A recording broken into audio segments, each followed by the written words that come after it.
Hello everyone and welcome back to Pokemon Masters. Before we go too much into it, because as you can see in the background, Hilda is there, and that's what we're gonna do today, is I'm going to explain some stuff that will probably be questioned if I don't address it. And that is, if I go into teams here, like, let's just do the unlock cap here. I suddenly have a lot of characters. And also, there's also... Oh, I can actually do some things here. No. Don't get sidetracked now, Ray, because if you get sidetracked, the episode becomes too long. I do have a lot of characters here, and that's because I have an unrecorded episode. Or almost unrecorded episode, because however, for some reason, while I was recording an episode prior to this one, or it was going to be prior to this one, I decided to use the gems that I have earned throughout the event and the chapters, because I said I didn't know if there would be obstacles or time downs or cooling times and stuff like that. So I kept the gems on the side just in case.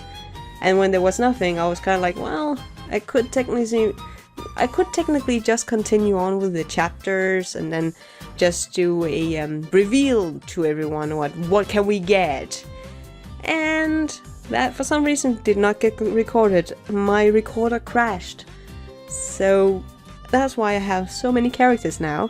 And it's quite a while ago, so that also explains why most of them are kind of almost max level. That's another thing. And the reason why I haven't really, well, probably this is just aligned with the other episodes very nicely in uploading schedule, but it's almost a month apart from last time I recorded, and in between I just decided, well, okay, alright, I'm gonna put this aside, earn some more gems, go up to 3,000 gems again through dailies and stuff like that, and then when I come back to the next recording session, then I would do a reveal, or let's try and see what we get kind of poll. I'm almost there actually. However, in between the last episode and this one, Hilda has appeared as a special event. So let's actually go into the explore part. So I just wanted to put that out there and make that clear, because I know there's gonna be questions about it, and also that's also why when we jump into this, there is some well, explain why this looks like why it does. It's basically because it did not record. So that sometimes happens, and that's one of the great things about this game, is that everything is replayable. So you don't lose story when you have a issue like this. You don't. So that's fantastic. Okay, so as I said, in between episodes and such, there was a new event actually. As we go in here, there's Hilda, and her event ends tomorrow morning. So this is also recorded on the day of the massive emergency maintenance. It just the game just came back from maintenance, so I'm here recording because I have not touched this event at all. And without further ado, let's start. And the event is called The Girl in Black and White, so that's already the indication that it is not a character I have played, because I have not played Black and White, and I have not played Black and White 2. I have not played Pearl, and its equivalents. That's the two generations I believe are the only generations I have not recorded, or I have not played. So, yeah. Without disclaimer and massive rambling, let's get into it. The Sweets Festival. Oh, it's kind of like the first day of school where we throw frozen caramels at each other. We do that. On the latest, I can't remember if it's on the first day of school. It kind of got banned because we froze the caramels and people got injured. Because usually you just throw regular caramels at each other, but I can't remember if it is in the start or the end of the school year. But then we started to freeze the caramels and people got bruises so bad. So they banned them. We destroyed our own fun. But it's probably like a Sakura festival or something of a sort, especially if we go with the Japanese lore in like Sakura festivals and stuff, where the Sakura trees or cherry trees are blossoming and stuff. Yay! You can also use cherry blossoms in food, as far as I remember. I haven't tried it though, because I'm not much of a sweet person. Anywhoosies. Oh, we're lying? Okay, what roller coaster are we going to? This is kind of like any theme park. When you go there, it's just like, oh man, how long are you going to wait? 4 hours. Seems legit.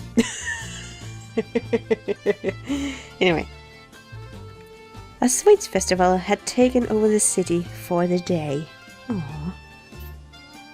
The narrator's just talking like, for the day.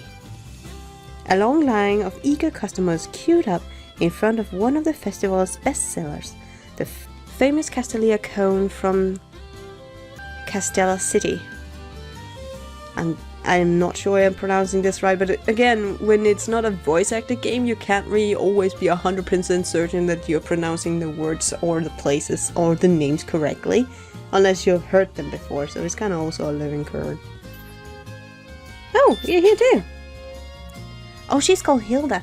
It's actually interesting that our playable card, I know she's the playable character, like the one we are playing, mostly because of she's having the starter Pokemon, and that seems to be a running theme in this game, that all playable characters from different, our playable characters from different games seems to be here, or having the starter Pokemons. However, also I have seen a bit of a playthrough where it was plain black and white, and it looks like the things she's wearing, so I'm assuming she is the trainer from, our trainer, or the one you play in black and white. Okay, let's see here. What does she have to say? Just a little further, Ray.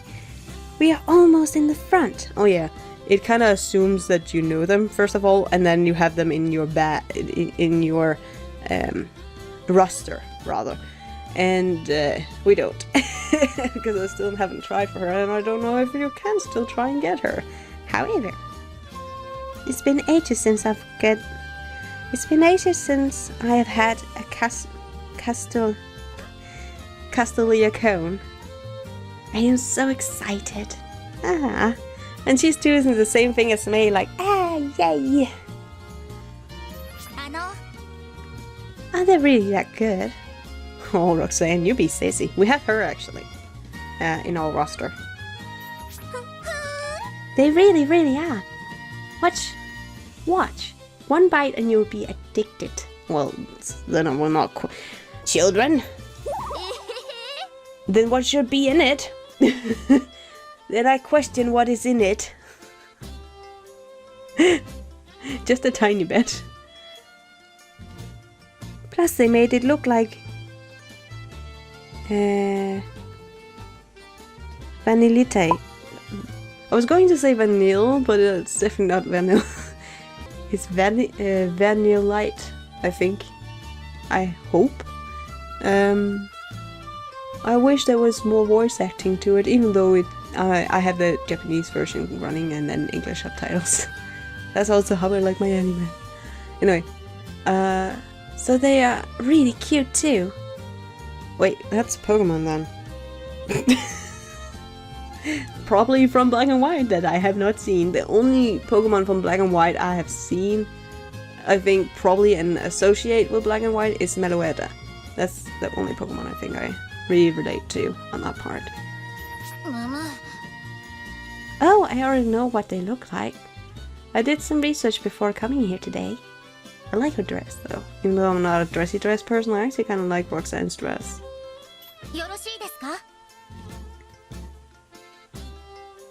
I want to know how they taste. What about the texture? Are they more creamy or airy? Oh, she's a cook of some sort, isn't she? Is it the consistency we want, or is it... Well, basically she's talking about the consistency of... I'm guessing it's an ice cream cone or a cake, right? But since it's Castelia cones, I'm guessing it's ice cream? Or cakes, I'm not sure. What do you like most about the Castelia cones? Whoa, I didn't actually realize that you were that interested. Why this sudden curiosity about the Castelia cones? I want to figure out why certain things become popular. Aww. You can never judge how things become popular. It's basically just guessing. And then hopefully other people like it, right? that's in every point in life, basically. What is it about them that makes so many people go crazy? It seems important to be eager to learn, no matter what the topic is. Oh, she's a scholar! Is she like a cooking scholar or something? Or is she just a regular scholar? She just wanna knows everything. Maybe I should play Black and White one day and figure out, because I'm pretty sure she's from Black and White too. The same goes for applying that knowledge to your Pokemon battles. Oh, I see. You really love learning, huh? As for Castelia cones, I think tasting one for yourself would be a lot more helpful than asking me to describe them. That is actually true. You will get more understanding of flavors and textures and stuff like that if you taste it yourself. Even if it's just a taste and you don't eat all of it, you would get an understanding rather than a description. I think. I'm not sure. Now I'm confused. Plus, it would be more fun that way, am I right? I suppose that's true. Alright then. I'm really looking forward to tasting one myself. Let me guess, they're running out. As soon as we're done talking here, they have run out of those Castelia cones. Castelia cones, sorry. Oh, one is skipping the queue. Look, a gap in the line just for me. I guess this is my lucky day. No, keep in line. Like, don't skip the line unless you are offered, like when you're shopping as well. Just don't barge in front of people. If a person have 2 items or such, you can be kind enough to let them go in front of you because they have 2 items and you might have a cart full of stuff. But don't just take it as an assumption. I mean, that's just common decency, still. Excuse me, what do you think you're doing? Cutting in line is against the rules. Yeah, don't cut in line. That is really rude.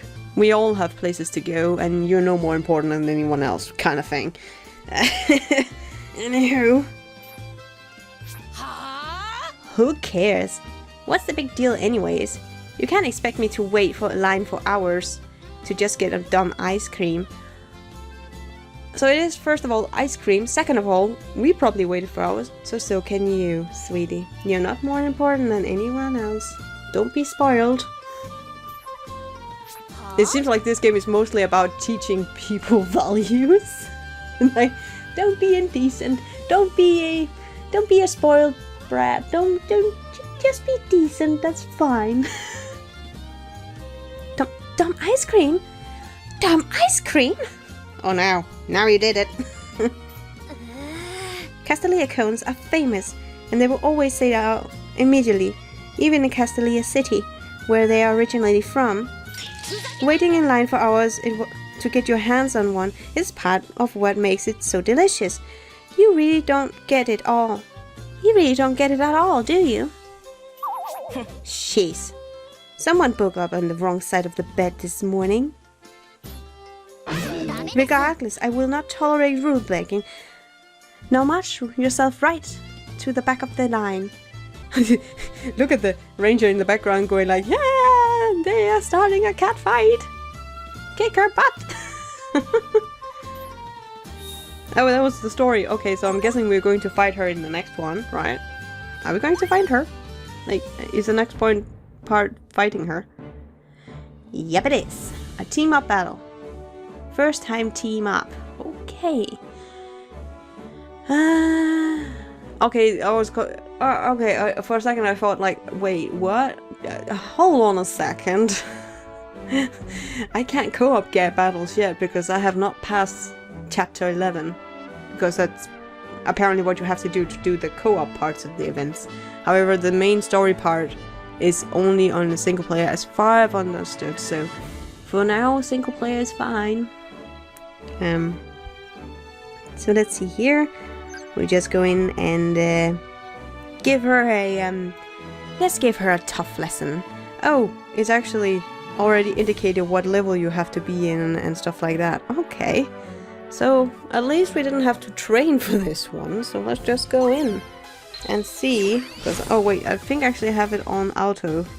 Because that's what I do when I do the dailies. Because then I can do other stuff. Yep, there we are. Okay. No business people and the witchy punky girl. Okay, so we will take her out with a fire blast because she's a leader. And goodbye. And then we will take the businessman with the pitchy, and then we have a thunderbolt right there going towards him. And then there's the Venonat, which is probably going to be beaten very easily by having the ancient power, because it's a 2 guards thing. Oh, another thing we can do, we can actually get the last guard piece. Because we have over 100,000 coins, I think it is, that we need for that, so that's probably also something we're going to do very quickly hereafter. It's fine. There we go.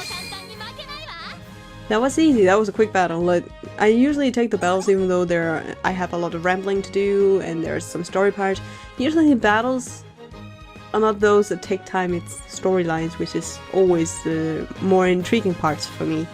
Because I'm mostly a RPG type of person, so stories are important because there's context to stuff. Anywho. So we're basically just going to be in that line the whole event, I guess. Plan versus action. Okay, that's going to be interesting. But the last thing we're gonna do in this one, while I still remember to do so, is to go in and exchange item shop. And oh, hello. Well, you can do that if you do the co-op parts, as far as I remember, because you don't get them in the single player area, as far as I know. So let's go in and get the last move guard slot unlocked, because we, as you can see, clearly can. So we have that fully developed now, which is fantastic. And I wanted to do that on screen. So everything was handy dandy and good and all well. However, I actually think I'll be ending off here, and until next time guys, take care and have a fantastic day.